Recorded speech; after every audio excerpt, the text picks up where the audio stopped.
We are ready. Excellent. All right, good morning, everyone. I remember going to my first year of college for the first time. I became a heavily procrastinator. I left everything to the last moment. And just one example was my first calculus exam.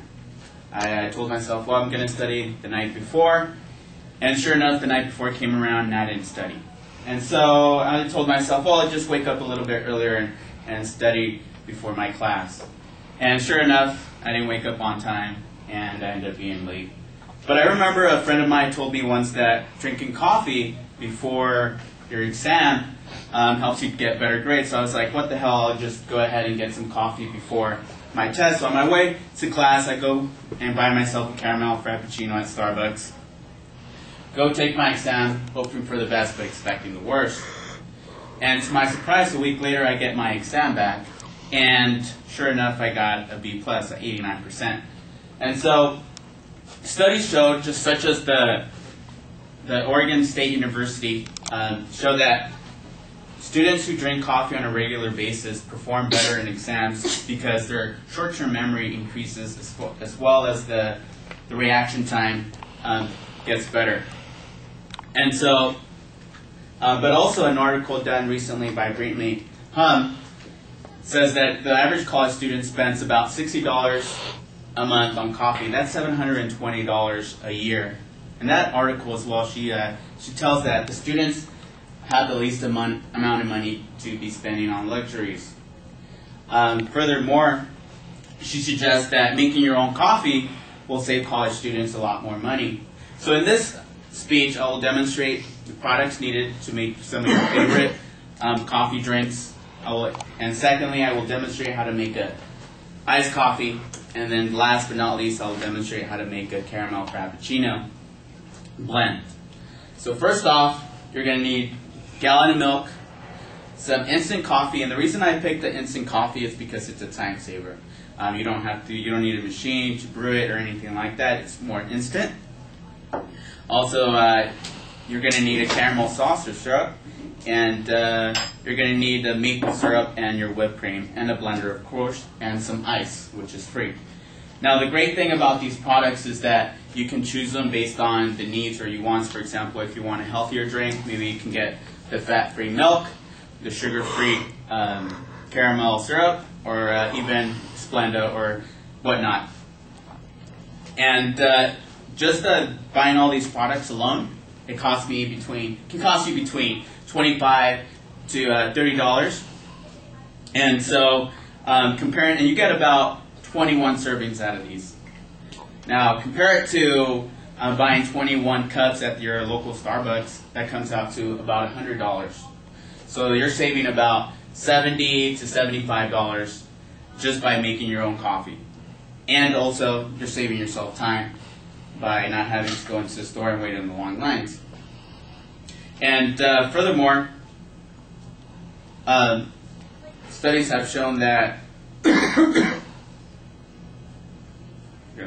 okay. So and also the excellent part about making your own drink is that you can pick and choose what you want, of course, like I said earlier, and also you can select the products you want. For example, like the drinks that I'm going to be making today, you don't need like a high quality end coffee. Unless you believe yourself to be a coffee connoisseur, then you can get one of the expensive ones. But this one's actually only $4. The gallon's $4. The syrup was $4, and then the maple syrup was $8, the most expensive, and then the whipped cream was like $4 as well. So we're first going to start off by making your iced coffee. And first, you're going to start off by getting a cup and a half of milk.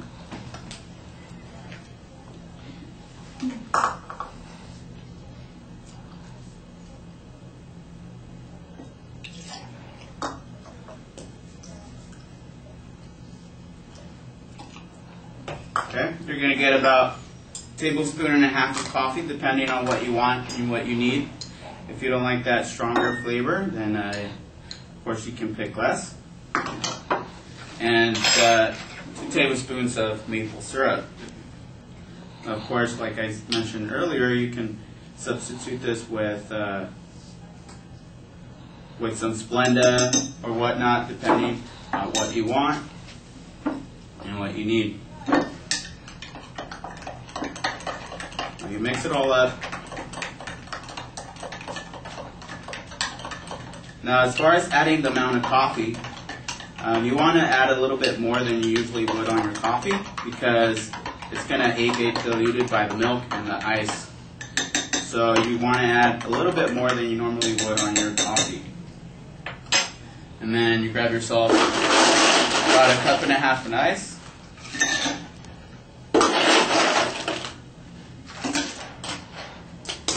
And that is how you make your own personalized iced coffee.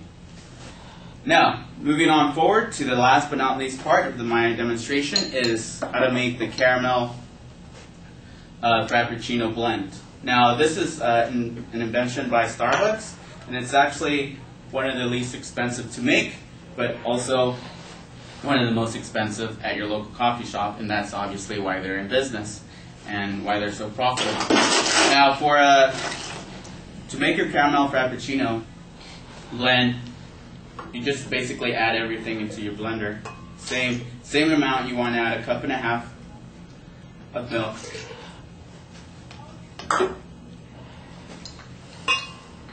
tablespoon and a half of coffee, and depending on once you get used to doing this on a daily basis, you actually won't have to be measuring stuff like this because it's just coffee and you're just gonna get used to the flavor that you like and that you want. And then you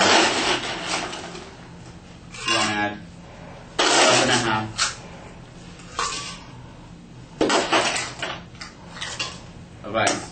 Now, depending on this texture that you're looking for, such as heavier texture or a thin smoothie kind of flavor, then you leave it for a longer time. But on average, you want to leave it for about 30 seconds or so. And you also want to put it in the highest pulse that you want to make it.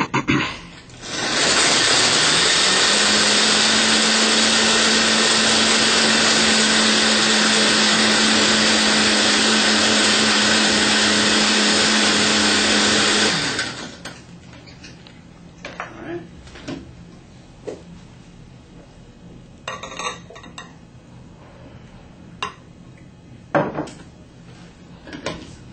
And you add your whipped cream in a still pure emulsion. And you add your caramel sauce or syrup.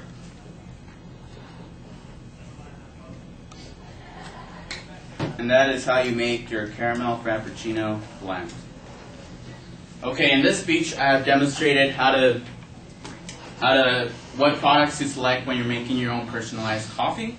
I've also demonstrated how to make your own personal iced coffee, and I have also demonstrated how to make your own caramel Frappuccino blend. The life of a college student is very difficult and arduous. There's very little time and very little money, and sometimes we resort to drinks like this to keep us going on a daily basis. Thank you, guys.